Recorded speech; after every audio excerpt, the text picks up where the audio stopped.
గంపలగూడెం మండలం గోసవీడు గ్రామంలో ఉపాధి హామీ పథకంలో ఉద్యానవన పండ్ల తోటల పెంపకంపై అవగాహన కార్యక్రమంలో పాల్గొన్న జిల్లా కలెక్టర్ డాక్టర్ జి లక్ష్మీషా.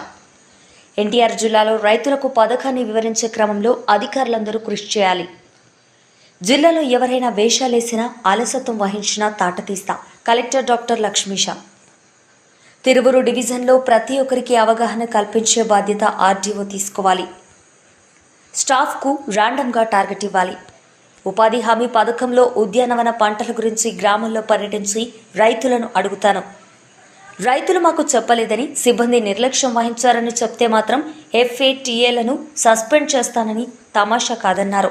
మీరు కూడా మార్గదర్శులే, అందరూ అధికారులు. మీ డిపార్ట్మెంట్ లో ఉన్న స్కీమ్స్ ని ఇంప్లిమెంట్ చేస్తే ప్రాపర్ గా మీరు కూడా మంచి మార్గదర్శులే. సో అది సక్రమంగా జరిగితే ప్రతి ఒక్కరు ఏదైతే last person in the queue అని చెప్తాం, ఏదైతే చివరి పర్సన్ ఉంటారో, సో ఆర్థికంగా గానీ సామాజికంగా గానీ ఆయనకి ఇబ్బంది ఉంటాయో వాళ్ళు ఎదగడానికి అవకాశం ఉంటుంది, సమాజం బాగుంటుంది అనేది సీఎం గారి ఉద్దేశం. దీన్ని ముందుకు తీసుకెళ్లడానికి అధికారులందరూ కృషి చేయాలి. ఎన్టీఆర్ జిల్లాలో అయితే వదిలేదు లేదు. నెగ్లిజెన్స్ గానీ ఎక్కడైనా ఏషాలు వేయడము, నేను నా దగ్గర వచ్చి అడిగితే నేను చెప్తాను, మీరు వచ్చి అడగలేదు కదా అందుకు ఇవ్వలేదని ఏషాలు వేస్తే తాట తీస్తా. మీరు వెళ్లి రైతుల దగ్గర కూర్చొని చెప్పాలి. ఆడియో కూడా ఇప్పుడే టార్గెట్ ఇస్తున్నాను. ఆ తిరువూరు డివిజన్ లో ఉన్న ప్రతి ఒక్క విలేజ్ కి వెళ్లి అవేర్నెస్ మీరే కల్పించాలి. మీ స్టాఫ్ కి టార్గెట్ ఇవ్వండి. నేను మళ్ళీ ఇంకొకసారి ఏదో ఒక విలేజ్ ర్యాండమ్ గా వెళ్లి ఒక రైతుని పిలిపించి అడుగుతాను.